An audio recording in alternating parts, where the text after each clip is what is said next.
The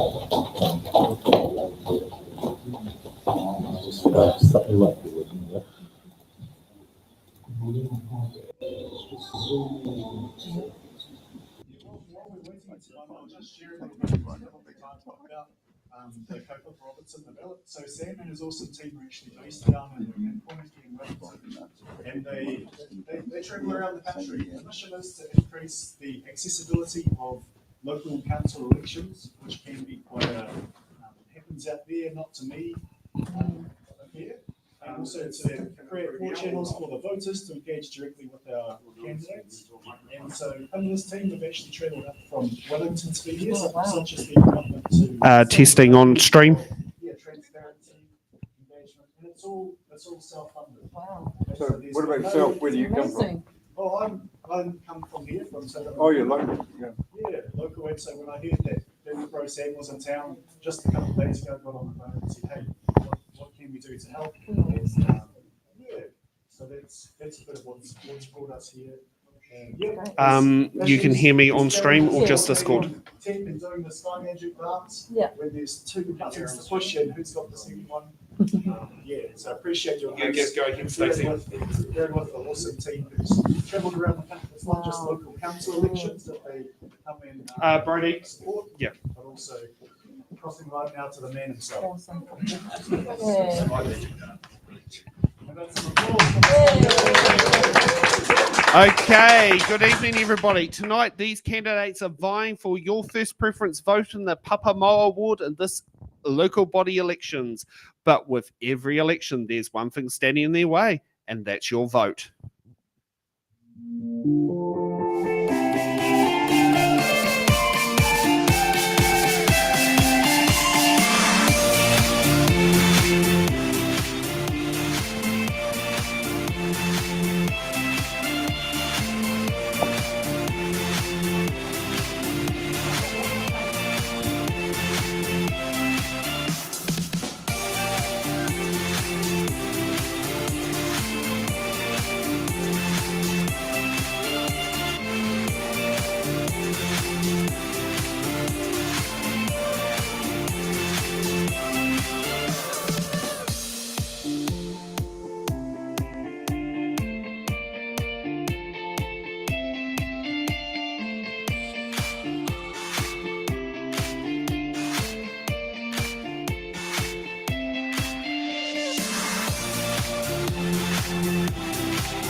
Go straight to camera 1 or camera 2, whichever one. Okay, well, which one? Camera 3. God, we're having fun on the cameras tonight. It seems to be. At least this one was just pressing the wrong button. So tonight we're coming here live from the Papamoa Community Centre, and we're going to be bringing you the Pāpāmoa Ward candidates. And thank you for those who have participated in us. You might notice the backdrop on there. On my show earlier today, we had sunshine. Now we have what do you call it? Stars. So that is the good part going on here. So we've got 5 great candidates here. Just give a quick from my side here. Just say, hi, I'm candidate such and such, and go from there. And microphone. Oh, sorry. Otherwise, those at home. 1 minute. Or the... No. Hi, Just say, hi, I'm candidate. I'm Dr. Tim Maltby. Hi, I'm John Bowden. Hi, I'm Shelley Robb. Kia ora, I'm Rhea Hall. I'm Brian Archer. Okay, and thank you for that for candidates. Normally we'd have reveal posters, but we've lost one, so we decided it was unfair to sit there and do that, because it's in the ballot here about fairness and making sure everyone has the same equal opportunity. That's on, who has put their feet to the it's in the ballot fire. So let's kick off with opening statements. So I'll start going down the run sheet of who's actually here. So Brian, you get to kick off with your opening statement because your name's at the top of the list thanks to the alphabet. Sometimes that's good, sometimes that's bad. Well, thank goodness with voting papers and local bodies, they mix up the orders now. But yes, that used to be the case a few years ago. So yeah, kick off, 1 minute. Evening, everybody. Why am I looking for your vote? The last council betrayed our trust. Our voices were taken away from where decisions are made. And I'm standing because I want to see a cohesive, unified council functioning with respect and dignity towards each other. I'm standing as an independent, not for a political party or an ideology or for my own agenda. I want to see our money used as wisely and effectively as possible. You need a representative who cares about the long-term decisions they make on your behalf. Like you, I live in this area. Therefore, what happens matters to me as it matters to you. Gee, that's quick and sharp. And going from there, next up, John. Hey, everybody. Hey, thanks for coming. I'm an old boy of Tauranga. I grew up here when I remember running, actually, in Papamoa. I'm a runner, representing New Zealand. And I got my competition from the Sandhills of Papamoa. And my coach killed me from Tauranga Boys College. So then I went away, went to Auckland, got my degree, and have come back. And I live with my darling wife who couldn't make it. She's looking after our young family. We've got little Phoenix, and he's 9. And we've got Mercedes, who's 10. And we've got a special needs boy, Jackson, who's trying to make the Paralympics. So look, we love living here. It's made a huge difference to our family, especially to Jax. So I'm running because I think I've got a lot to offer. I love achieving. I love compromise. I know it's a funny word, but we need to work as a team. I kind of work for Athletics New Zealand, developing policies, picking teams for world championships. So thank you. Okay, next up, Ria. Oh, kia ora, everybody. It's wonderful to be here with such esteemed company, and of course everyone watching online too. My name's Ria Hall, born and bred here in Tauranga Moana. Grew up in Maunga Tapu, went to school there, Tauranga Intermediate, Tauranga Girls College. So I'm here through and through. And basically, I just want to echo the sentiments of Brian. I'm here to make an impact and to affect change and to deliver hope for change. I have a background in political science. I'm currently finishing my Masters of Regional Development, and I have a vision for Tauranga, a much needed vision to deliver for Tauranga. More to the point as well, I have the energy, I have the capacity, I have the drive and the ambition, and I know that Pāpāmoa and Tauranga need that in order to progress into the future-focused, progressive, modern city that we deserve to have as part of bringing up our children, your mokopuna, and the generations to come. So my strategy is very much intergenerational and forward-focused. Kia ora tātou. Thank you. And next up, Tim. Oh, evening, everyone. I'm Dr. Tim Maltby. I was born in Tauranga, raised in Tauranga, did my first job in Tauranga. Then I went off to university as an adult student, did my engineering, then went to Cambridge in England, did my doctorate over there. So I've worked overseas for quite a few years, but like a salmon, you've got to come back to your river. So I'd originally planned to live overseas permanently. I was married to a New Zealand girl. My children were born over there in Aberdeen in Scotland. But we came back in 2007, I think, 20 years ago. No, 2004, sorry, 20 years ago. So I've been living in Papamoa for 20 years. And I'm being an engineer. We engineers, we just quietly go about our business, busy doing our engineering stuff. And I've watched the council and I think, gosh, that's stupid. You know, they're not doing that very well. No, they're wasting our money. And our rates keep going up and up and up and up. And I thought, well, maybe I should do something. And they thought, no, don't be silly. Someone else will fix it. Then the commissioners came along. And I thought, that's amazing. Yes. Oh, Yep. that was quick. Oh, yeah, we don't muck around here. Don't muck around here. And Shelley, your opening statement. Hi, everyone. First of all, thank you to my family for coming out and supporting me. You're wonderful. This is an exciting and inspiring time for Tauranga, and no one should underestimate the importance of this election. This is a new beginning, a huge opportunity to move the city forward in a dynamic and a visionary way. to find new ways to find much needed funding to upgrade infrastructure, to form strong working relationships with our neighbouring councils, and to share and rationalise resources, skills and expertise, to lobby central government to get our fair share of roading upgrades, provincial funding and infrastructure funding. Hi, I'm Shelley Robb and I have a vision for Papamoa. Thank you for that. Now, the questions we think you'll be asking after watching today's show, let's bring them up on screen. Well, when you can zoom it out on my one will be actually good, otherwise no one can see them.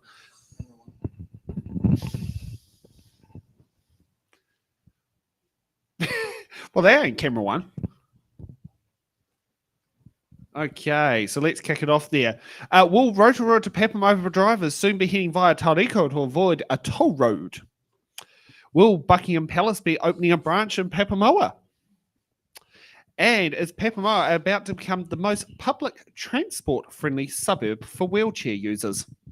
I've been told that they have nice concrete pads between instead of berms at bus stops.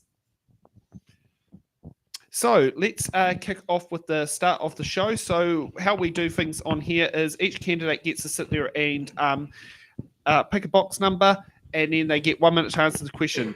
Every candidate gets given 2 button cards and 1 defer card. If a candidate wants to use a button card, they present the button card and button their answer after the other candidate has finished their answer, because otherwise it's very, very rude to do that. And it's we don't want candidates talking over the top of each other. And we've got Brodie, who is coming here to sit there and be local, question host. How is things going this evening? Ai, kia ora tātou. Very well, thank you. Pai kiti kiti a koutou. Good to see you all. Thank you for coming out tonight. Ko ai o e tuakene, who am I? No ko tirana o ki tūpuna. Engari, e whānau mai ahau ki Tauranga Moana. My bones hail from Scotland, and I'm blessed to say I'm born and raised here in Tauranga Moana, and it's my pleasure to be your buxom host this evening. Thank you for that, and thank you for sitting there doing it. We finally have a show where you and I are hosting it after a few little rocky starts. Okay, now my random order sheet has put Tim at the top of the list. What box number? 13. I love that. I love that. Don't have to remind people about the microphone.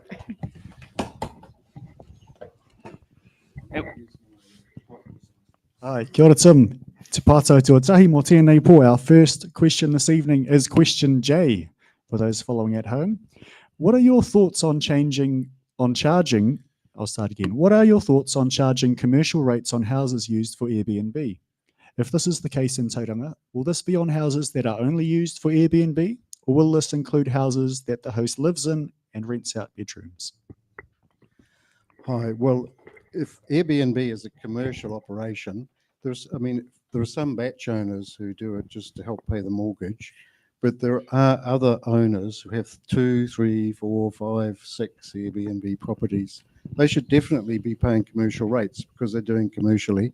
If you're just renting out a bedroom, I don't think it should apply, but probably something like if you're renting out more than so many days a year, then you should contribute to the commercial rates, because motels have to pay, hotels have to pay, all the other accommodation providers have to pay commercial rates, and I think it's fair.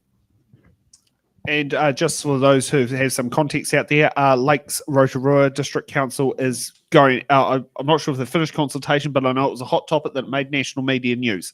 So, and it's probably going to be another hot topic for the future councillors and mayor of the Tauranga City Council. Okay, now I'll get back to the right thing on there. Ria, you get the next box number. Oh, fabulous. Can I please have box number 9? You don't have to ask from the front row. Oh, but that is Favorite number. That's my favorite number. Oh, yes. Ka pai. So our question is letter Y and reads, what will you do to improve the relationship between the police and young people in our community? Yeah, pātai pai tēnā, very, very good question. I think ultimately it comes down to relationships, and it comes down to a continued advocacy for support between police and its communities, particularly youth. And so just just to continue reiterating the importance of relationships. It's fundamental to everything that we do, particularly in spaces like the council, central government. Relationships and relationship building to create safer, more cohesive communities is vital to the support of Tauranga Moana across the board. So I would be advocating continuously for good standing relationships between council, the police, and those specific communities to bring about outcomes that we need and our people deserve. Thank you for that. Next up, Shelley. What box number? I'd like number 3, please. Number 3.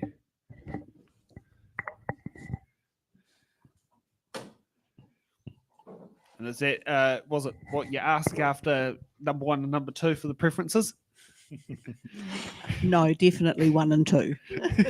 And your part-size Shelley, letter G, your question reads, given the well-established evidence globally and within New Zealand that congestion is increased when more and bigger roads are built, and also that congestion is bad for the economy, including wages, what policies would you support to improve the mobility of residents around Tauranga City?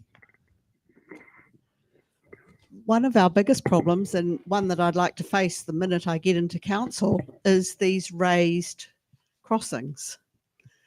It has been already shown that raised crossings create problems for police, for ambulance, and for our older people.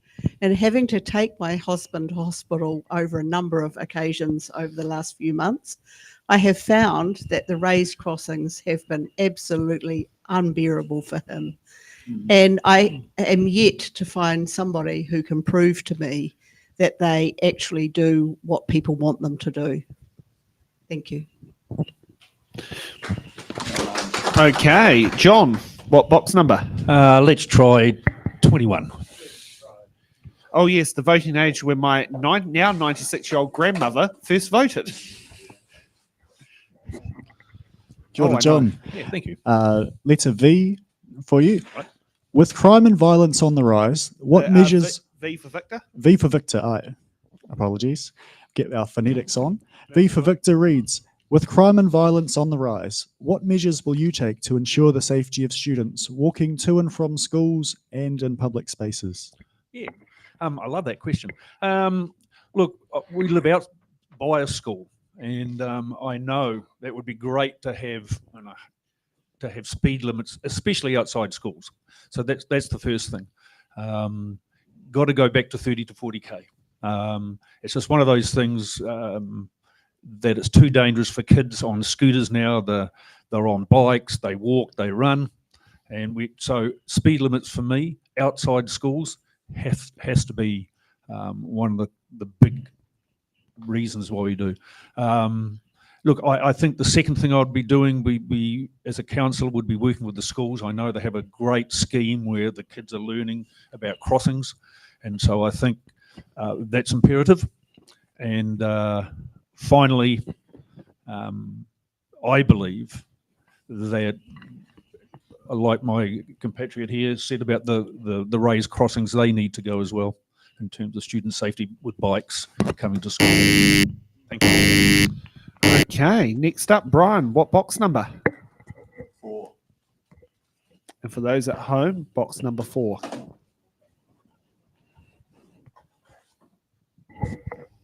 Kia ora, Brian.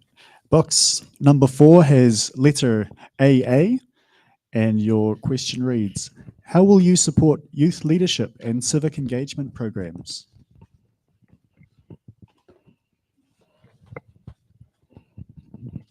There's an old saying, you can lead a horse to water, but you cannot make it drink. And there are ample opportunities out there for youth. I'd like to see them get up and seize those opportunities. Council has provided facilities and they need to take the initiative. It's not for council to go around and ask every youth, what do you want? What do you want? There are opportunities out there. I would like to see the youth stepping up and taking those responsibilities and exercising initiative.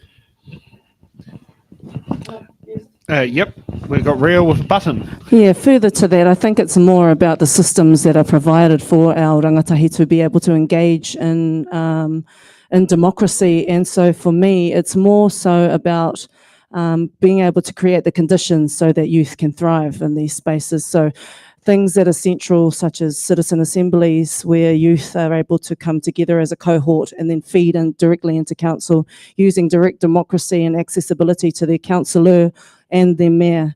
Brokering opportunities to support civic engagement, I think, is fundamental to our youth actually engaging in the process, because as we all know, the youth don't know what's going on with this particular election. So it's important that we, create the conditions and provide opportunity for our youth to engage. You going to chuck another button? Yes, please. Go ahead.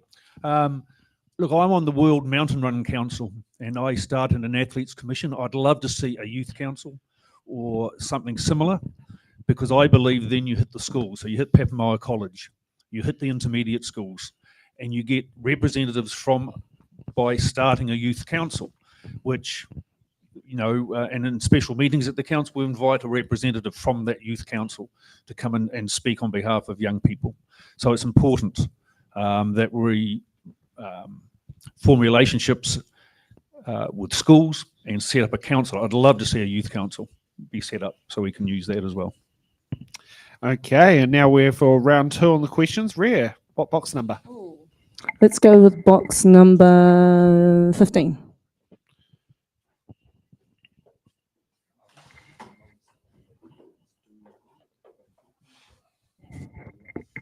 Kia ora ria. This question is letter B and reads, Aotearoa New Zealand has a population represented by over 1,500 ethnicities, cultures and social identities. Studies have shown that diverse and inclusive societies both increase well-being and economic growth.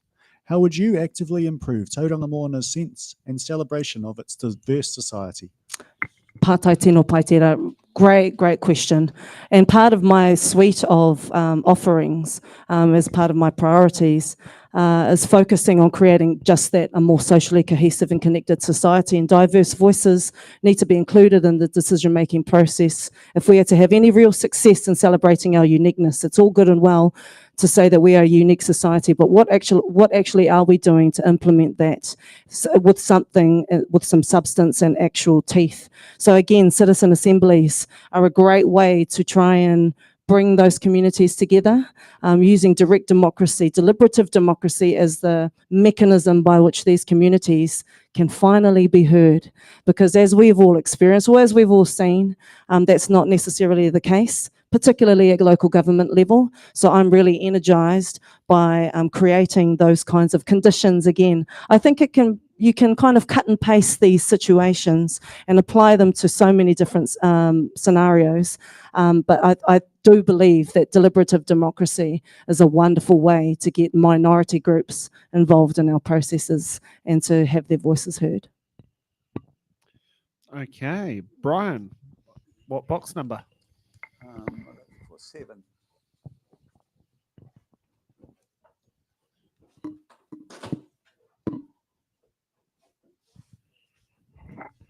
Hi, kia ora, Brian. Your question is letter T and reads, how will you support mental health services for youth in our area?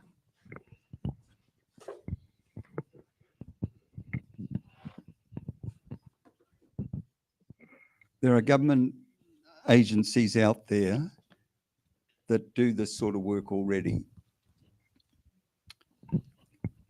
From my perspective, council is not a health provider. They're not the piggy bank. And if council picked up those responsibilities, our rates would skyrocket. But council can make people more aware. They can provide more services. One of the services that my brother does is he drives and picks up people to and from the hospital. That's something that council can get involved in to help these people. Thank you. Okay. John, what box number? Let's try 28. Is it 28?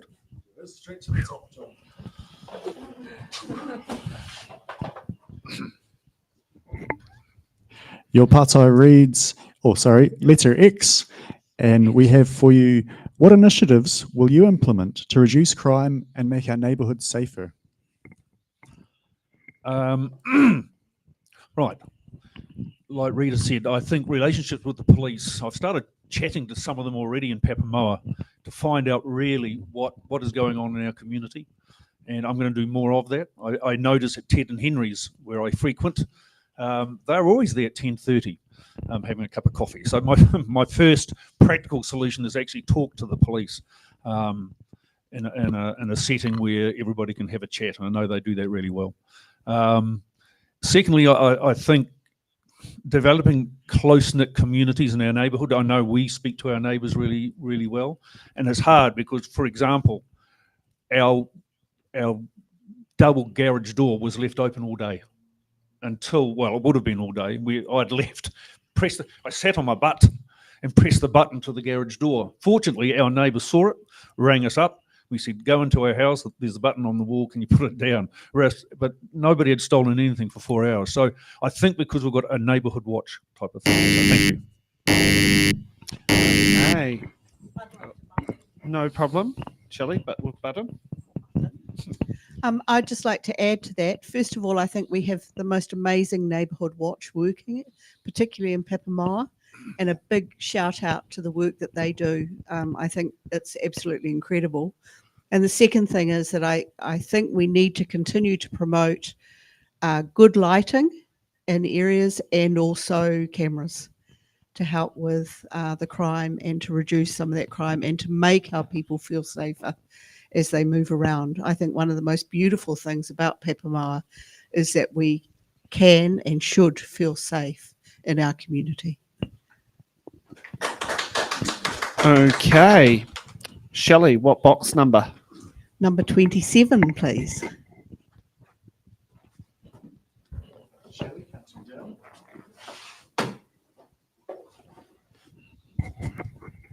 Shelley, your question is letter Q and reads, if you are elected as a councillor, will you decelerate council spending on unwanted grand projects and concentrate on vital, necessary infrastructure needs such as roading?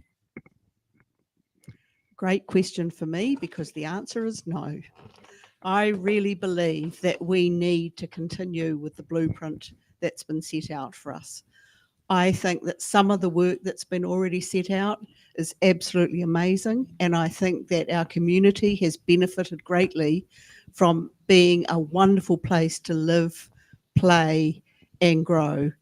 And I know that there's a lot more work to be done, and I know that we need a council that is really visionary to take us forward and to continue to make this both an environment that is sustainable, environmentally friendly, but also a wonderful place to bring up our families and our grandchildren. And Tim, what box number? 26 for me, please. They seem to like picking the high numbers. Well, it's double 13, you see. Letter M. M for Mary, which reads, given the overwhelming empirical evidence showing that sprawl costs the public purse, ratepayers, way more than intensive urban development, for example, the OECD shows it triples the cost of public services, will you agree to contain the city boundaries as they are to encourage the city to go up instead of out? I'm definitely for medium density and high density housing. Basically, I think the old model of urban sprawl is unaffordable. We just can't keep doing that. We're using too much land. We have too much travel. It just makes everything far too expensive. So I'm definitely for high density and medium density housing in the right places. We can utilize existing infrastructure.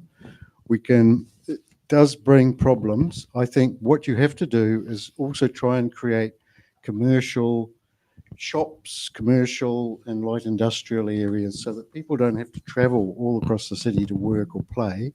I think that's part of the deal. Yeah. Okay, and we go to the next round. And Brian, you get to pick the next box number. 11.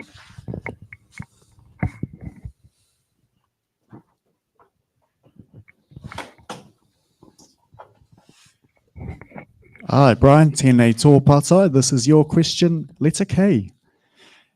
I have recently visited Gisborne and had the pleasure of eating at Tahu Restaurant, which now sits atop the new Midway Surf Club. Would you consider allowing licenses for the Mount and Pāpāmoa surf clubs? Why or why not? To me, that's a very short answer question. They're a volunteer organisation. They get their funding from people like you and me. They're not supported by government. If they are providing meals and there's alcohol, then I have no objection to that. I'm quite happy with that. If it's a bring your own, then the liquor merchant is making the profit. I see that Surf Lifesaving Club should have that profit. But if it's a straight out bar, then I'm definitely a no. Okay, Tim, what box number? 10, please. 10, please.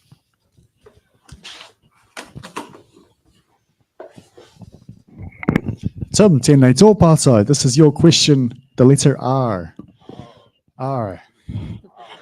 How will you ensure that the voices of young people who are often at work or school during public meetings have their voices heard in our local government decisions? Well, I think it's important for everyone to have their voices heard.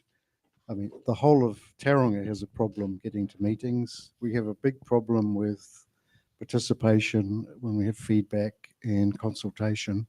I think a lot of people really aren't that engaged. So I think we can encourage young people. I mean, young people, it's a great time to get them started. So I would encourage young people to take leadership, get involved in politics at school, get involved in clubs where you've got leadership. We can create some sort of mechanism for them to contribute directly. But really what we're trying to do is grow young citizens, not just sort of some special program. We want young citizens who are prepared to take responsibility, take leadership, and get involved in the community. Thank you. Okay, Shelley, what box number? I'll have number 8, please.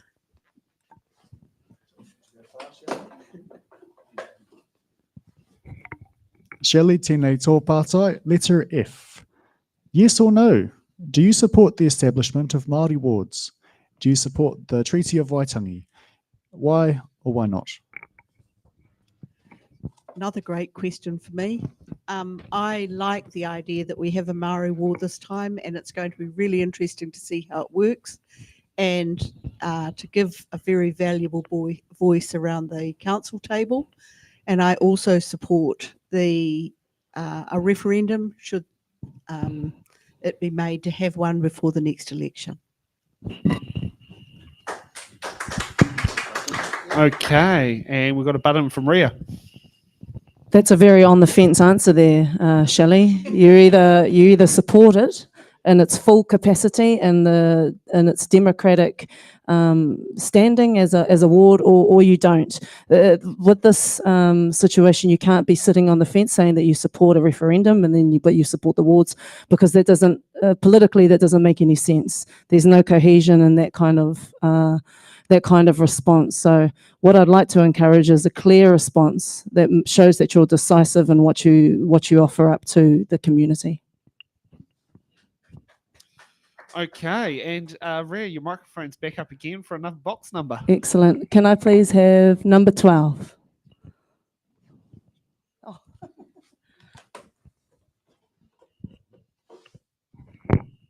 Tēnei tō pātai. Letter S for San. How do you plan to address the issue of affordable housing for young people and young families? Great question. And just reiterating what Tim was saying earlier in terms of the supporting of medium density and high density intensification in housing, I'm a very big believer, given we have no greenfield land left here in Tauranga Moana, that building up is the way to go. And when we build up, we'll also drive the market down, which will provide opportunities. I mean, I'm a young family myself, and it's hard getting into the market here. Houses are averaging now here in Tauranga at about $1 million. Who has $1 million? Who has $250,000 or so to put up for a deposit? It's just it's incomprehensible. So I support high density, medium density housing, so that we can drive the market down. We can get more houses established here in Tauranga. We're 6,000 houses down. That's the crux of the situation that we're in. So if this is able to alleviate and ameliorate that situation, then I'm 100% for it, particularly for young families and for young people. Okay. Next up, John. Thank you. Let's try 17. Is it? Oh, yes. My eyesight's pretty good still. John, this is your question. Letter W. How will you ensure that public spaces and facilities are accessible to everyone, including people with disabilities? Love this question. Well, the bike paths which I walk on are not very good for wheelchairs, I can tell you that much. And so I don't know what we can do there, to be honest, other than pavement that we've done with the, the bike path, which is down on the coast. That would be good for our parks. I mean, I'm a great believer in health and exercise for the community, and I know practically I want to see water fountains. And when you go overseas, you know this, when you walk, there's always water fountains along our pathways. There's none except seats, which is fantastic. But for people in my age group, when I'm in my 60s, and for mums with strollers, you need water. And so my practical thing would be to have water fountains along our bike paths. That would be fantastic, and more area, and public bathrooms. Not enough. You kind of have to be a Dr. Sherlock Holmes to find out where the blooming bathrooms are along Papamoa. So I'd like to see more public bathrooms that are well kept. Thank you. Certainly understand about the public bathrooms. Just want to ask, is the bike path, is that kind of more of a gravel type rather than a concrete type? It is on a lot within Papamoa that there are. The only sealed ones are on the roadside. I want to see them where they're beautiful, because a lot of people use them, dogs and bikes. Yeah. Not wheelchairs so much, but to Yeah. get them accessible, we've got to pave them. Yeah.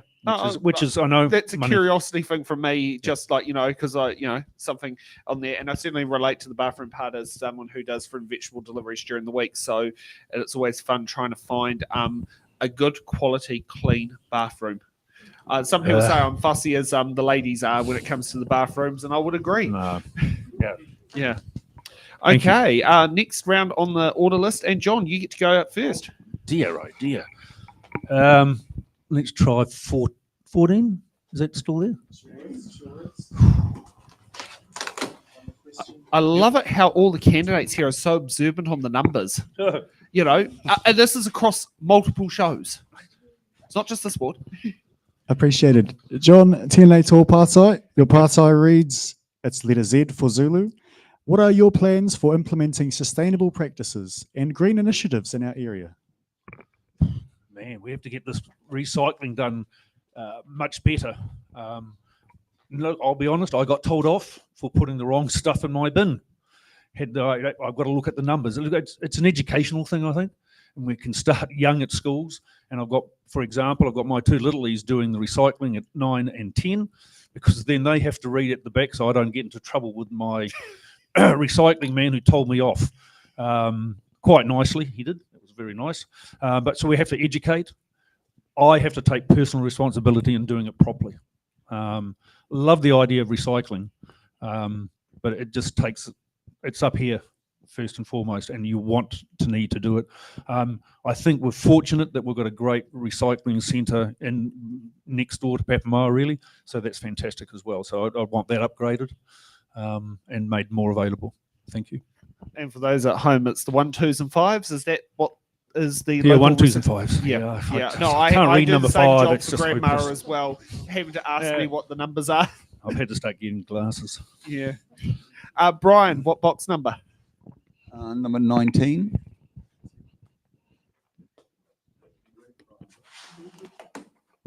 Was there any unique about age 19? Like, was it 18 is the voting age, 20 was the voting age, 21 was the voting age, but 19 just seems to be this like blur of nothing. Somewhere in the middle. And our pātai for you, John, it's P for Peter. What is your position on fluoridating Tauranga's water supply? That is a hot topic. Personally, I don't really have an opinion on it. I've got friends which are absolutely adamant, and my other friends are adamant the other way, and like near the twain will meet. I've got 3 doctors in my family, wife, daughter, and grandson, and all of them are pro-fluoride. So I guess I'm biased, and it doesn't worry me that there is fluoride in the water. I think there are far more pressing issues like good drinking water itself. That goes way up the scale compared to fluoride in my books. Shelley, what box number? Number 4, please. That's already been, I It's think. already been asked. Number 2. Is 2 gone? Number 2's handed.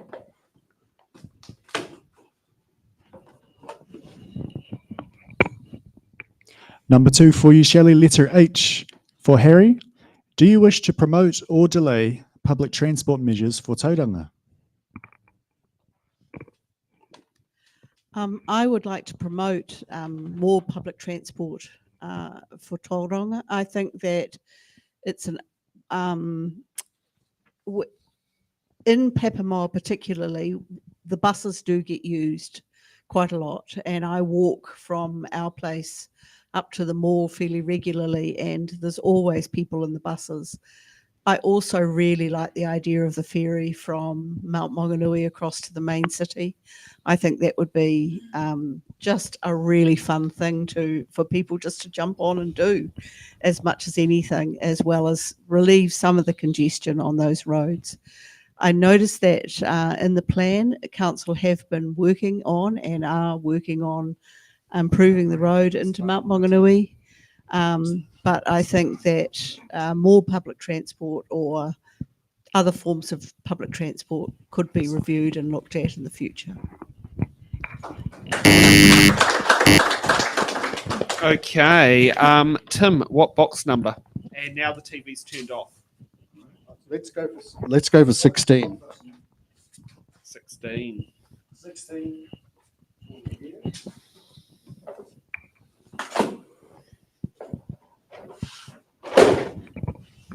Number 16, letter U for uniform reads, what is your stance on supporting local businesses and entrepreneurship among young people?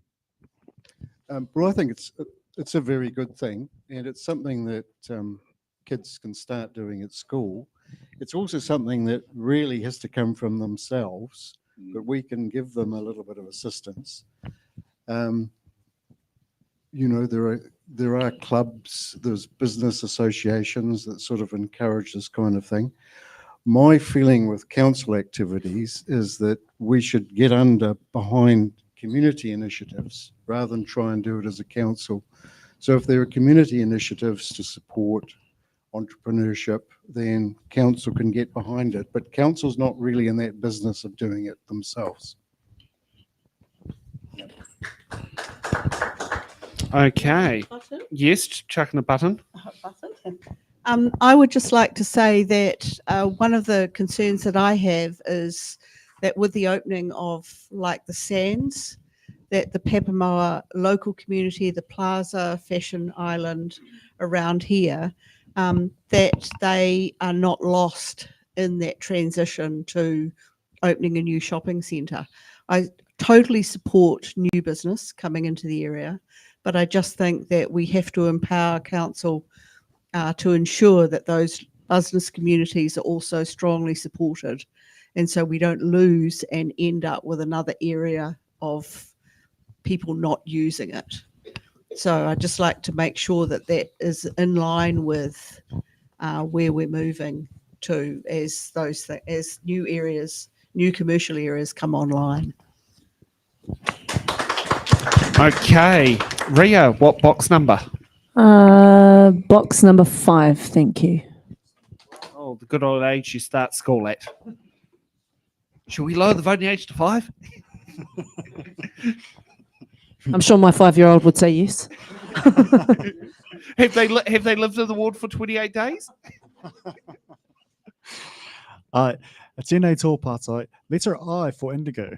Are you prepared to support unpopular but necessary levels of rates increases in order to ensure the financial viability of the council, instead of voting for lower rates increases in the interest of your own re-election prospects at the expense of future councils being able to fund infrastructure maintenance and upgrades?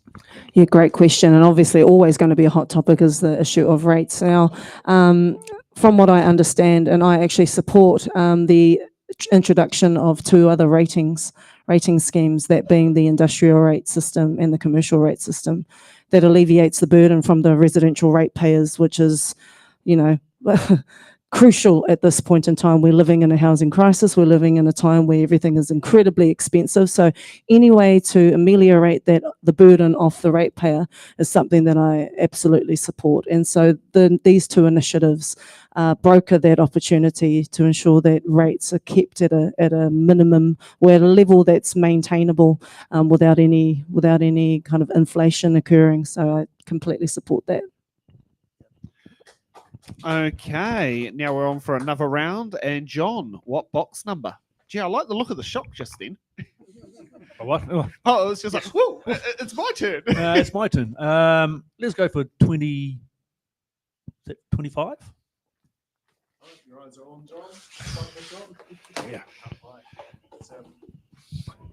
My pātai for you, John. Letter N for November or N for November. There we go. Thank you, Sam. Are you able to pronounce Tauranga correctly? And are you familiar with the local iwi and hapu in our city?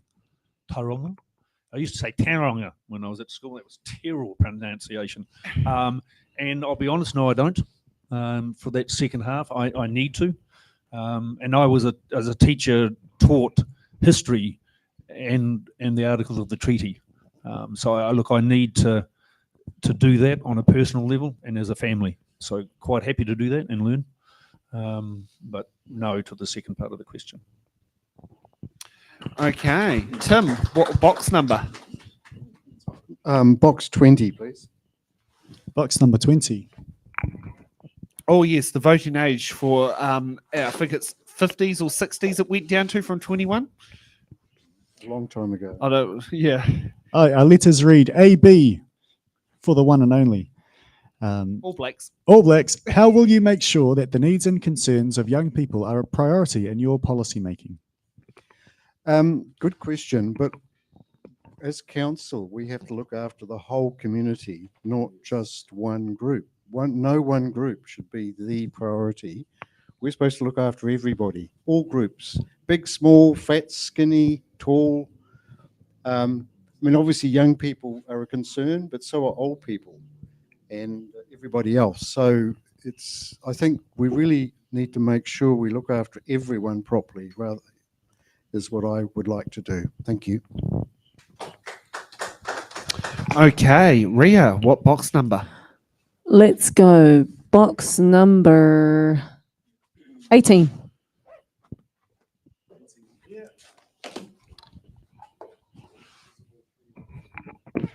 Your question is letter C. C for Charlie. I always try and be creative, but we'll go with the Sorry, classic. I naturally go to phonetic alphabet. Blame the ATC days. Oh, good on those days. In recent years, violence directed towards Aotearoa, and in this case, Tauranga Moana's LGBTQIA Takatapui community, has increased, most notably with the destruction of our community's Rainbow Youth Facility in an attack. How would you create a Tauranga Moana that actively promotes an appreciation of our diverse communities? Great question, and I've already been in conversations with members of our Rainbow whānau, so mihi ana kia rātou. Straight to the point, again, it's about ensuring that their voices are heard and valued as valuable members of our society. And yes, while I agree with the sentiments of Tim in terms of we need to take care of all communities and all societies, I completely agree with that. But at the same time, our societies and communities are incredibly nuanced. and we need to recognise the nuances that occur in our society across the board. So being aware of certain aspects of what our communities go through, I think is really crucial. And it's rolling back around to relationships and how fundamentally crucial they are to a socially cohesive society that's built on understanding, that's built on trust, and that's what I intend to bring to the table should I be elected as councillor or as mayor. Shelley, what box number? Number 24, please.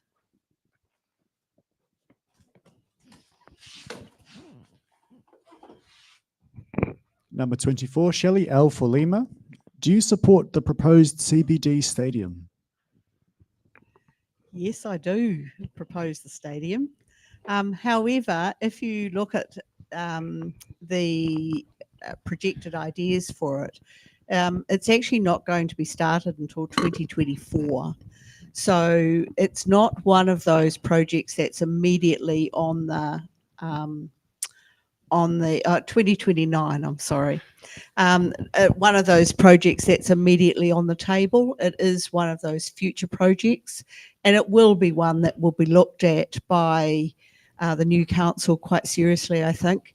Personally, I'd like to see it bigger, so that we can promote bigger events, more events, and make it pay for itself. Okay, Brian, what box number? Lucky last, isn't it? Well, yes, but I think we might come for a little bit of a special segment soon that doesn't normally happen. But get to your box number and I can explain how it will go. Okay, let's take 22.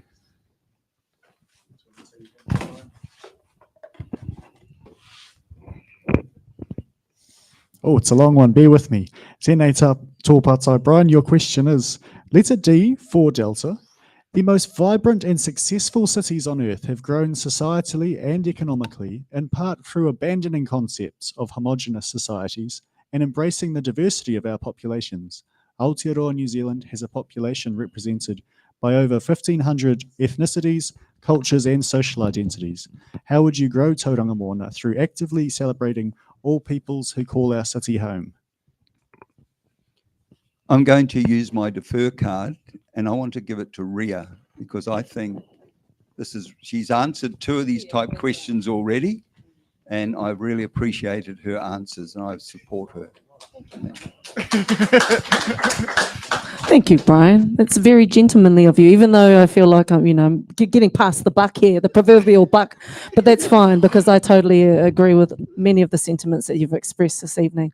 So how do we go about building Tauranga Moana into the society and the community and the place that we wish this place to be for our children, for our mokopuna and everyone that comes after that. And it's an intergenerational picture is what I'd like to premise this answer on. And to actively celebrate is to actively listen. To actively listen to the nuanced, vibrant communities that we have here in Tauranga. Again, 1,500 ethnicities, cultures and social identities.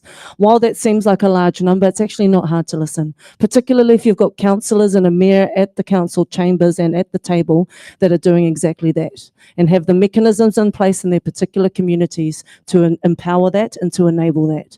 So I think, again, it comes down to the fundamentals of relationship building on the ground, and keeping those connections strong so that voices can be heard.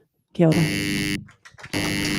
Now, can we thank all the candidates for being very well at getting through the maximum equal number of candidates? Now, I do this when we've got 4 minutes to go. So we're going now.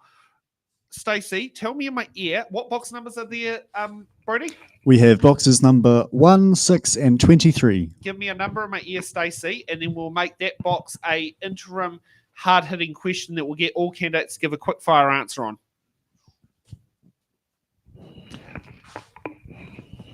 6, is that one that was in there? Yes. Yep, go for it. Sorry, a little bit quiet. This question has the letter A for Alpha. What political party are you linked to? I think this is perfect. I agree. Okay, kick off from Brian. Right. I'm standing as an independent. I don't represent any political party or any ideology, and I'm not there for my own agenda. But just to give you a little bit of background to myself, in 1990 and 1993, I went and stood against David Longy. I was living here at the Mount. I'd come back from overseas. I'd just bought a house and I watched interest rates climb. And I thought, the only one way to solve this, that's attack the head. So I went up to there and I stood with National because there's no other vacancies with anyone else. I just wanted to be against David Longy. I have the dubious distinction in New Zealand politics of having created the biggest swing in political history without winning a seat. I stole 8,404 votes off him. He only won by 261. And the arrogance of the man, 1 hour before the polls closed, they interviewed him and they said, Brian Archer is 2,000 votes plus ahead of you. And he looked at the camera and he says, Mangere Central hasn't been counted and I own it. And he won. Ria, How do you follow that? I don't know. This is like gold. How do you follow that? You know, my studies brain is just like on quick fire with the information that he just fed. He actually told me all of that earlier in the piece, and I'm just like, oh, who am I sitting next to? Amazing. I get asked this question, and it actually it pops up quite frequently on my social media spaces. I'm not linked to any political party. What I am interested in is how we advance tauranga. That's precisely what I'm interested in. I'm not left, I'm not right, I'm not red, I'm not blue. I am tauranga moana, and that's what should be premising all of us trying to get this city into the space that it needs to be in. So, kia ora. Shelley. I would have actually liked the question to be extended, not just to belong political parties, but along affiliations, because I think that there is a lot or from what I can see on social media, there seems to be a lot of backstabbing and undermining going on. And I just think it would have been amazing if everybody had stood up, been proud of what they were standing for, and if you'd been put up as part of a group, that you would stand up and say, I'm affiliated to that group. I'm not. I'm standing purely and simply because my husband told me it was time to go and find something useful to do. and to use the skills that I've got. And so I'm standing as an independent for Papamoa. John. Similar to you, actually. I don't know if your husband and my wife have been talking, but she told me to go and get a real job instead of working for Athletics New Zealand. And so none. It was going to be my answer, and it's still none, and it'll always be none, because I love this place. I've always said to my wife I wanted to come back here and retire and spend time with the family, because I just love growing up here. As you said, I went to Tauranga Intermediate. Still got friends from all those years ago, from 1968 and 9. Start doing maths, you lot. Stop it. And when I was at Tauranga Intermediate and then Tauranga Boys, still got friends. I'm the Tauranga Old Boys Reunion committee. So yes, none. But my wife did tell me to go and get a real job. Thank you. And Tim. Well, I'm really the same. I don't think, well, none of us are involved with political parties. I'm just standing because I want to do something for Tauranga. If I'm elected, I think ratepayers, we need to get value for money. We're not getting value for money. So as an engineer, I see the waste, I see the mismanagement, I see all the rubbish going on. So I'm just standing for Tauranga. I'm standing because I love this place. It's my home. I've raised my family here and I want to see the best for it. Thank you for that. And I think that was the perfect box made into hard-hitting question. I think I'm really happy with that selection. Thank you, Stacey, for that. Yes, and Stacey did respond with a thank you. Okay, we're going to take a 10-minute break now, and we'll be back for hard-hitting questions right after the break.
Okay, welcome back.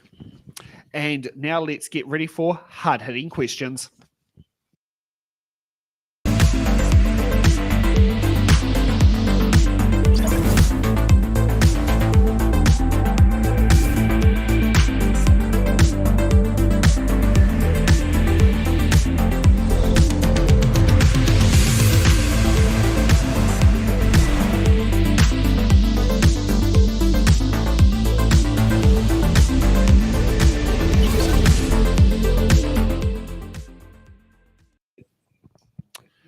Okay, so hard-hitting questions here are where we get all the candidates to sit there and do it. You got a little bit of a taste a bit earlier what happens with a hard-hitting question. So they all get the same question and they all have to answer it. And if they're going to plan to use their button cards, tough luck. If you want to use your defer cards, I'm sorry, they're not there. So we'll sit there and kick off. So let's go on to hard-hitting question number 1. Do you support the Tauranga City Council long-term plan 2024 to 2034? Now, where does it say on my random list? Now, I'll just refresh it now. And let's kick off with Tim. Oh, me again. No is the answer. We've got to amend it. It's too expensive. There's too much wasteful spending. We really need to have a good hard look at the priorities. I think my view is that $1 billion for the city centre is too much money. And on top of that, the contracts they've got, they seem to be 2 or 3 times more expensive than they should be. So I think council's job when it first gets in is to have a really good hard look at the city plan and try and get some better value for money for the ratepayers. Okay, Brian. I have a yes and a no answer. Yes, I do support the necessary infrastructure that we have to do. Stop that and our society collapses. Then we have health issues and other things. And the second part of my answer is no, because I think there are things in that plan, and this will be one of the taxing points for the councillors and for the mayor. We need to look at that plan and look what the commissioners have committed us to, and work out what is necessary and what can be delayed and what we need to scrap. Okay, John. Yes. I won't go yes or no. Well, plans don't look good on paper, let's face it. So I believe that you look at the plan and go, okay, what are our priorities for not only Papamoa, but for Tauranga? And then we start analysing and go line by line. It's a boring thing. It'll take us, because it's 500 pages for a start. So I like a lot of it. But like any plan, when I've done plans for World Championship teams, there's always other voices to be heard and things to change. So I like the idea of the long-term plan, and obviously we'll have to change a little bit once we get elected. Thank you. Ria. In principle, yes, I support the long-term plan. I do echo the sentiments of what Brian has said this evening. I think a lot of it, though, is we're basing our forward progression primarily on funding from the ratepayers, where actually we can advocate for more funding to central government, which is primarily the reason why I believe in my capacities as candidate for both Pāpāmoa and for mayor that I'll be able to deliver, because I have a direct line of sight to those spaces. So I think those conversations are very, very important, and we need to continue to look outside of our usual scope of how we would manage and work to our funding, because there are other options that we can take on to continue progressing our city into the city that we deserve to live in. Shelley. Yes, there's some areas of the long-term plan which I really like and I would like to see go forward. And there's other areas that I would like to see removed or delayed. I do feel that I don't want that to stop, though, or hinder the council also coming up with their own inspirations and their own aspirations and their own visions for the things that we want to do to move forward. So I see the two things as being concurrent, and that it just be as important that the new council look for new ways forward. And the most important one is new ways of funding, Yep. not just from central government, but from private-public partnerships, from tourism, from international students, or any way that we can look at other ways of bringing funding into our community. Well said. Okay, let's kick off to hard-hitting question number 2. What will you do to support and promote arts and culture programs for young people in our community? Let's kick off with Ria. You're a bit of an expert here, aren't you? Well, I'd like to think I've got a little bit of knowledge in this space. Obviously, as part of my priorities, the arts and culture come to the fore here. We have a prime opportunity to become the city that is the capital of the arts and the capital of tourism, because look at our environment, look at the space that we live in, and we haven't utilized it to its fullest effect. Tourism, we've got opportunities to broker some amazing relationships and some amazing opportunities to really dig deep into what we have, utilizing our environment. But to promote arts, culture programs for young people in our community, we partner up. We've got the incubator here. We've got the historic village and all of the amazing work that Simone does out of that space. And we just continue to broker those relationships. Creative Bay of Plenty, Creative New Zealand down at central government. We create conditions and we create opportunities for the arts to thrive by brokering relationships. Yes.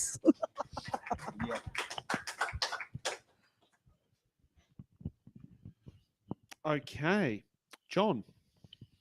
I learned the piano, would you believe, and used to loved playing classical music. So it's dear to my heart, arts and culture, because it developed me as a young person and my family as well. I would love to see us use the abilities of our young people in music and art. We can do that through events, because I had a violinist play at the base of the mountain. We had the New Zealand Mountain Running Championships here in March of last year, and I had a violinist play, and I had the Maori Pacific Island drum starting the races, and it was just fantastic. We do it in Rotorua as well, at our Rotorua Marathon. So there's practical examples where we can actually foster our arts and culture with our young people, but not only our young people, us oldies as well are pretty good at art. Don't look at me, please, when I say that, but there is. And so we just have, as we've all said here, it's about building relationships. Thank you. Tim. Well, I think the schools do a fantastic job starting with arts and culture. I know Mount College, they're very, very strong on drama. I was there just this last week at a dance. They had a dance performance on as part of their NCA. So the schools are the starting ground for arts and culture, I think, in New Zealand. And then after that, there's actually a very rich, kind of diverse culture in Tauranga. Hundreds of little community groups doing different things. And I think that's what we should be fostering, is encouraging all those groups, encourage young people to get involved in a group or even start their own group, start some initiative, because if the initiatives come up from the community, you know that someone wants it. It's not just a case of trying to, well, we should do this or we should do that, or that would be a good idea. But these young people, it's good for them to take some leadership and show a bit of initiative and actually get involved themselves. If they want something, well, then do it. Brian. Every Easter, we do the jazz festival here. We already have the foundations that are required to expand on the potential of this question. As Ria said, we live in such a beautiful part of this country. There's so much more we can do. And it is probably the one exception I would make if I was ended up on council, as to where we actually spend money for something that is not all-embracing for everyone in the community. I would support this, the answer to this question, what I would do, I would support the promotion and the cultural programs that young people came forward with, because we are the ideal place for this to happen. Shelley. Yes, I'm quite strong on this one too. The new civic centre that's being built is going to have a large cultural part of it, and I think that that's a really good and exciting opportunity for us all.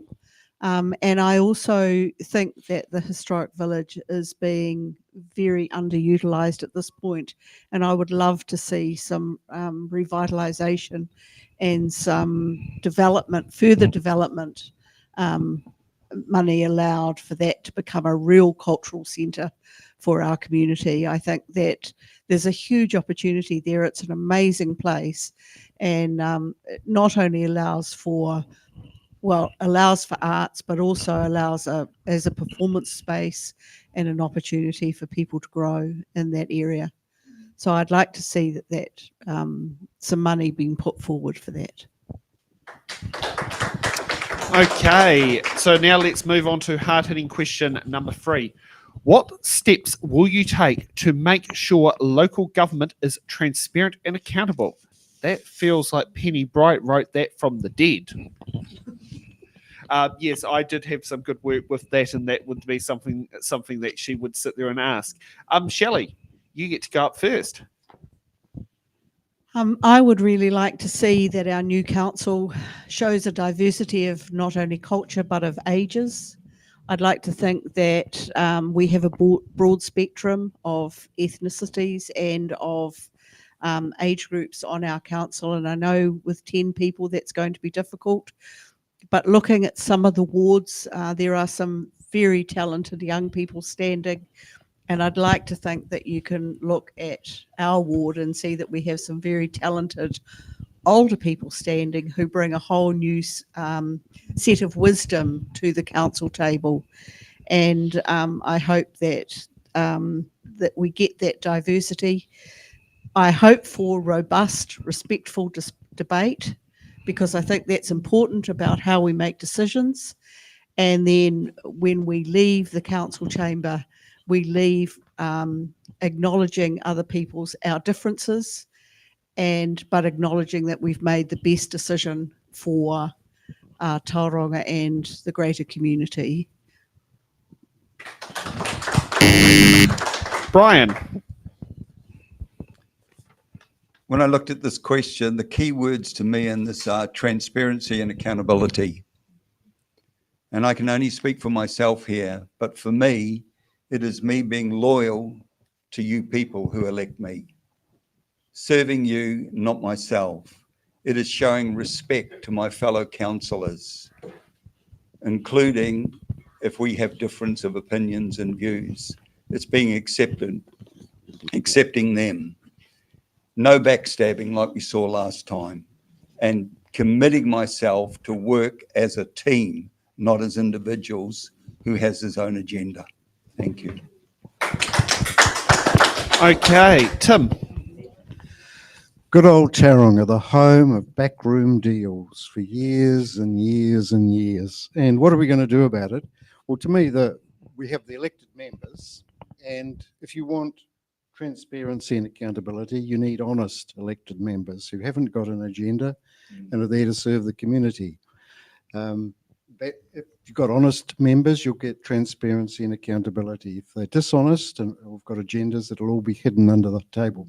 In terms of the council staff themselves, for years they've got away with murder. There's no accountability with the council staff. Nobody's holding their feet to the fire. That's something that the elected members are supposed to do, but for years and years and years they haven't, and the commissioners certainly haven't. They've just let them get away with murder. So we need to put some sort of review process in so that we can hold the staff to be accountable, and we can also find out what they're doing. Thank you. Gee, that sits there and sounds like we need to have some hot camera live streams of these secret meetings. There's a lot of secret meetings go on, tell you. Ria.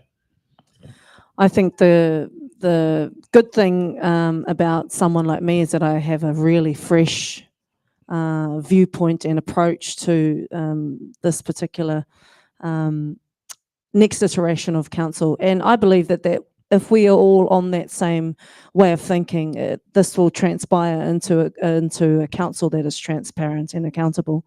And so while I agree with what's been said here this evening, I'll be encouraging our council to engage in a direct democracy approach. I'm big on this, with our communities, for open and honest conversations to occur. Clear communication is tantamount to any successful relationship, and that is no different for a council and its constituents. And further to that, frequent and regular engagement on key issues and proposals bestowed policy development during and after. And our community must be at the helm when we drive change and when we go to impact and affect change across the community.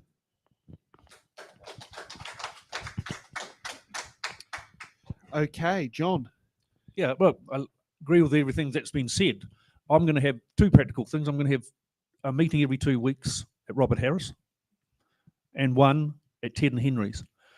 So when the community actually asks me something, I'm going to have a regular that's my office, by the way, those two offices. I don't pay any rent, so it saves the council money. But that's what I'll be talking about, the issues that affect them and the decisions we have made. So I've got to justify it on behalf of the community. So it's not me, it's them. Second thing, after those local meetings, every month I'll be having those. Third thing will be Survey Monkeys. They're free. I've done this with a whole lot of stuff that I've done before, and the feedback I get from people, you can go small groups, you can go large, but we've got to hear from them. And if you don't meet them or you don't actually engage with them, it's going to be the same old story that 10 people are going to make the decisions. And I agree with what you said. We've got to do the community. So thank you. Those are the things I would do. Now, just to let you know, we're running ahead of time. So while we're going to be going to Robert Harris for a coffee, because I own been here and it's been a barista, I'd like to find out what is each candidate's favourite coffee. So we have a bit more of a personal touch. So if you said and went to Robert Harris, or you came to Bean here and you asked for a coffee, what would it be? Let's kick off with Brian. I don't drink coffee. And you want to know why? Go. In 2015, I went to South Sudan and built a house for 2 missionaries over there. While I was there, I got a double dose of malaria. I came back to New Zealand in Tauranga Hospital. I ended up with Giardia. At the end of 2015, I walked out of that hospital weighing 47 kgs. I was like a prisoner of war person. The side effect of all that is I cannot stand the taste of coffee anymore. Oh, I drink a weak herbal tea. Yeah, fair enough. yeah, don't blame me on that one. Ria. How do you follow the act? How do you follow the act that is Brian Archer? My goodness. It's simple for me. Long black with a side of cream. Kia ora tatou. Shelley.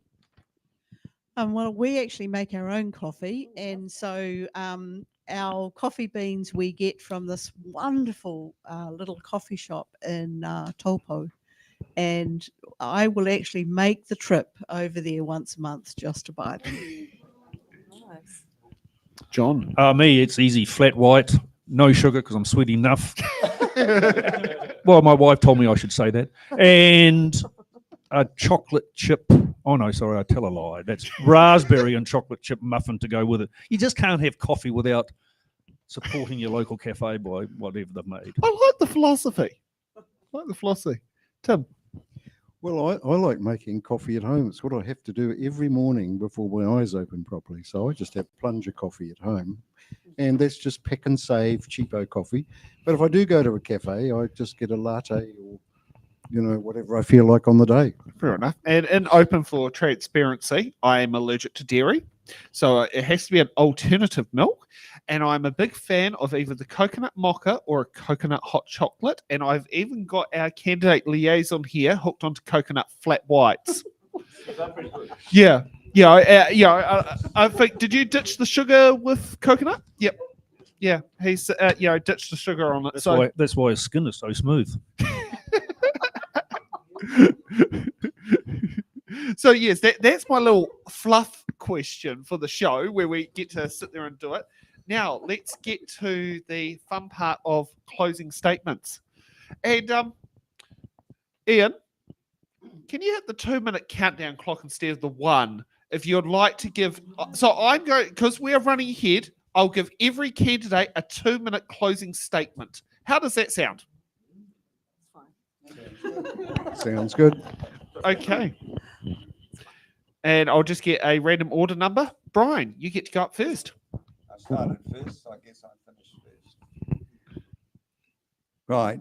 I thought carefully about what I wanted to say here. And I'm probably the eldest person here. But my age brings experience, wisdom, and calm, rational thinking. I'm not ego-driven. I can engage in debates without taking things personally. I can respect different points of view. I know how to work as a team, and I'm a good listener. For 3.5 years, I was the private project manager of Council's downtown Edgewater development project. And believe me, when you talked about in-house deals, I saw it all happening there. I have experience with their systems. I know how they operate. I have a well-rounded knowledge of roading, infrastructure, and housing, building. I'm not starting from scratch. My background is in accounting, as well as being a builder and running a drone pilot business, and I can read a balance sheet. As to change, change is inevitable for us. I'm not against meaningful change. My concern is what is necessary and practical change for us, for our city, for our ward, both now and for future generations. Thank you.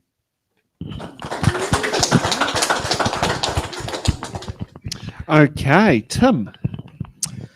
Right, 2 minutes. I know. Well, I'm an engineer, so I bring an engineering perspective to what's going on in council. So problem solving, looking at things and thinking, well, that's could be done better. Tauranga has been really badly managed for decades, probably. Developers haven't paid enough contribution. We've got bad decisions being made. The council staff, it's been a toxic work environment for years and nothing has been done. So if I was elected to council, what I would want to do straight in is review everything that the commissioners have done so far, and just find out what we can keep, what we can modify, and what we have to scrap. We've then got to go in and reorganise the council itself. It's very wasteful. They've got one manager to 4.4 staff, where it should be about 1 to 10, 1 to 12. Terribly wasteful in their contracting strategy. I watch their contracting strategy and I just think, what on earth are they doing with our money? They're doing things that are costing 2 or 3 times as much as they should. If you can reduce all that waste, stop all these silly projects, like they've spent X million upgrading Durham Street and putting in these rain gardens. Well, now they're going to put the buses there and they'll pull the rain gardens out. So it's cost them millions of dollars to put the jolly things in. And it's going to cost them millions of dollars to take them back out again. Well, I mean, to me, that's just stupid. That's just a lack of planning, a lack of thinking things through, just really bad management. And that needs to change. But to change that council culture would probably take 10 years, 4, 5, 10 years, because they've got rid of a lot of their competent staff. Only what? So the third thing is just to get back to the community. We have to listen to the community instead of the big developers and the backroom deals. We need some, was it wired hot mics and hot Zoom feeds of these backroom deals? Well, you know, the funny thing is that it's actually the council staff monitor the emails of the councillors. Did you know that's the other way around? Yes, Horowhenua District Council was sitting down there stopping Michael Fahan from emailing council staff, from what I remember in the Horowhenua Mail that my dad had to sit there and say to me, saying it was a bit like the Gestapo at the local council. It is. It's worse than you think. Yes, and I see why a lot of councillors do have their own personal email addresses that they keep published in places like on their social media to get around that sort of stuff. But I wouldn't be surprised if they have bugs in the mayor's office and things like that. Yes, yes. If you're successful, please make sure it gets as a get GCSB or the SIS to sit there and do a security sweep. Yeah, Shelley. Yes, I'm finding that a bit hard to follow. Actually, with a I'd just like to start with a little bit about me. I started my working life as a teacher, and have taught everything from 5-year-olds to at university. And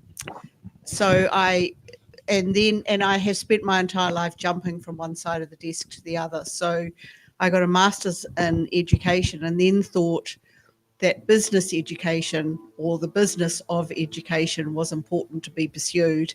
So I went and got an MBA from Waikato University, and ended up doing some lecturing there as well. And so I come from a role of not only education, but also governance. I've sat on a number of non-for-profit boards, as well as boards of big companies.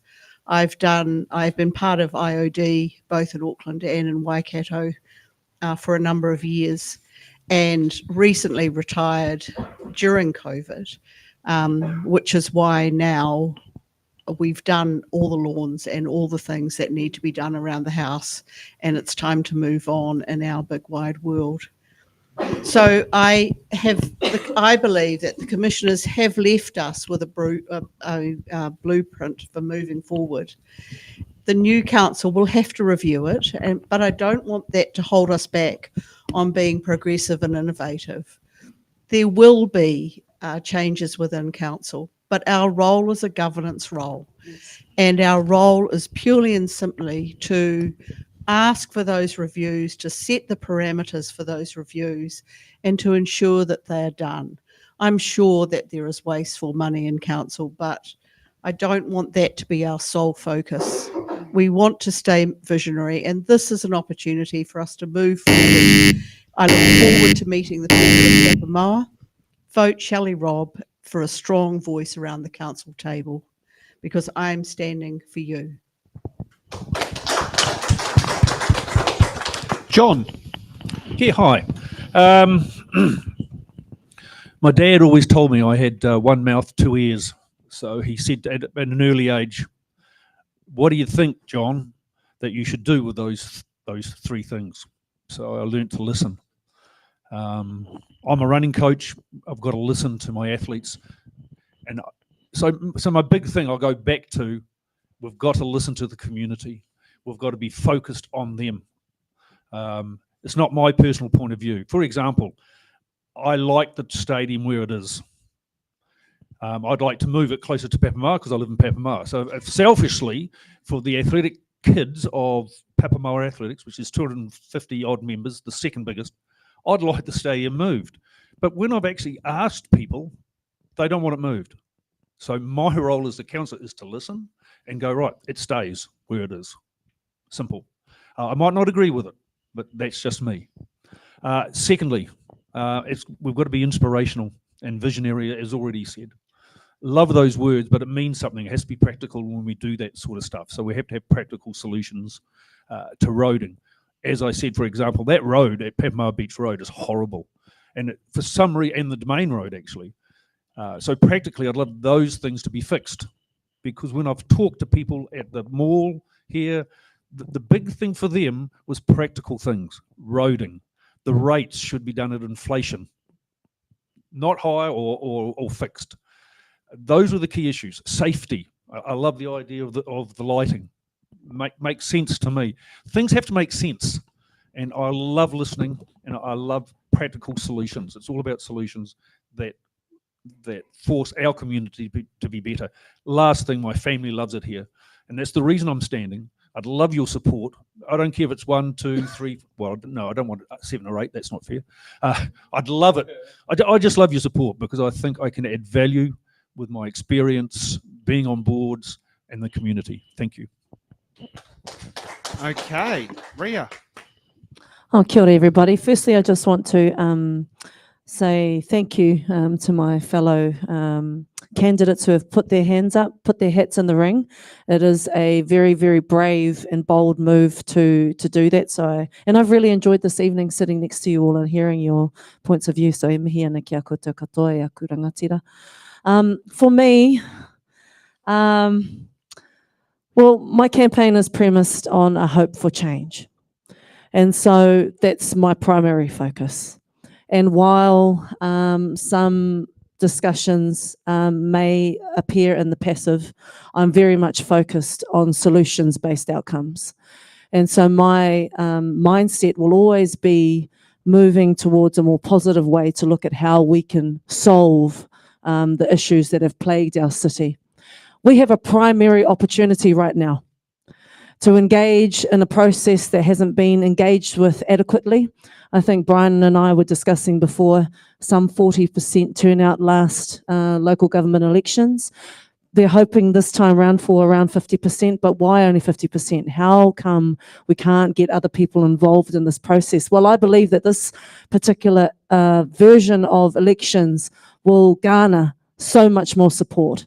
And I'm really excited about that, because what that means is that democracy in its fuller capacity is returning to Tauranga, because people want solutions, people want vision, people want councillors and a mayor at the helm that can say what they're going to do and get the job done.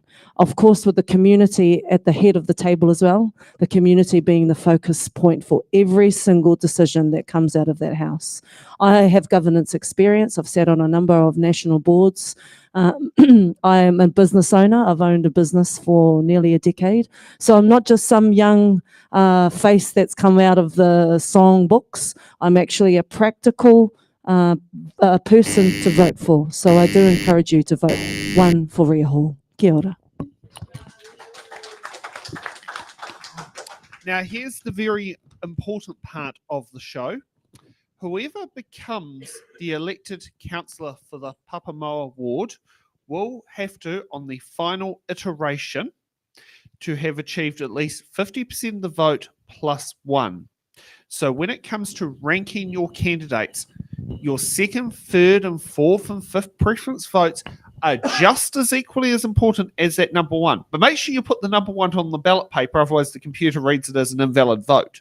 Just to sit there and do that. So when you come down to voting, you know, use the tool here of it's in the ballot. This is what it's about, is to help they're doing it. I'm sure people here in the room are going to happily share our live stream along with the candidates. You use it as a tool there, and you rank in there and you rank your voting papers, because this election is going to be coming down to second and third and fourth precinct votes, not just number ones. So that will be the big key thing to go through there. And can I also say thank you to the candidates for coming tonight. It's not easy to chuck yourself in front of a camera. Many people who have come onto our show have started off going, it's a bit daunting walking in the door and walking out feeling like they're ready for Jack Tame on Q&A. You know, I think that's a big way. And Jack, if you're watching, here's some great candidates to interview. And I'm very sure Q&A is actually going to be watching this content, considering they have used our footage in the Port Waikato by-election, and I'm very happy that they have done that. So, yes, so going through that, can I also sit there and thank Stacey, who's been our remote editor from Wellington, for Ray, who's been doing our cameras, for Ian, who's been doing the editor desk, for Nick being candidate liaison, and for hosting the 4 p.m. show. It's not easy to sit in the driver's seat of one of these shows, and it's it's not easy for me to let someone else drive my car, as that can be sit there and said. But you did a good job, and can also thank you to Brody for coming in for question host. Some of the comments that have gone on there saying you've got the right voice for was it radio or TV? So. Get your microphone up so those at home can hear. Sorry, those at home. Can I just say on behalf, and I hope you don't mind me putting words in your mouths, thank you, Sam, for putting this together. It has been a wonderful evening. Thank you for the team who've supported him. And thank you, all of you, for coming out and clapping, supporting, smiling, and helping us and encouraging us to try and answer the questions better for you. And if you do want to help, it's in the ballot. We are a unincorporated non-profit, and we rely on small dollar donations. been here, also the same business as mine, has given courtesy of one of our 2F POS machines to come up to help facilitate that needs. Also, if you're on the live stream, you'll see a QR code up on there for it, or you can also head to, it's in the ballot, to the donation sections. If you want to do it with the least fees possible and to stop making banks making rich profits, the bank account number is, I'd say, the best way to go because it clears the quickest as well. Or you can also use the Eventbrite ticketing option for the donation. Was it donation without a ticket? That stays live for another week. So yes, there are definitely different options out there. So that's what I want to do. So tomorrow we will be in Welcome Bay covering both Tauranga Ward and Welcome Bay Ward. Tauranga at 4 o'clock. Get the times right. And Welcome Bay at 7. So if you want to come and see the candidates there, and I believe we're going to be having, both shows are going to have 100% confirmed candidates, because I've just sat there and seen one of the emails that have popped through during today has signed off one of those candidates who is a bit unsure, but the candidates who participated in the ballot today sold the show.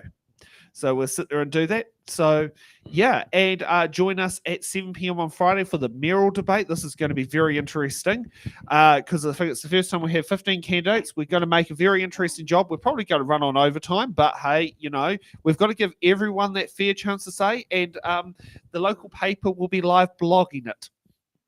Was it now? Is it called Sun Live, or is it called the Sun, or what is it called? Sun Live. Sun Live. Yeah. It was like a couple different names, but it was the same crowd. Yeah. Yeah. So yes, so doing that. So thank you for watching, and we'll see you all tomorrow on It's on the Ballot. Have a good evening.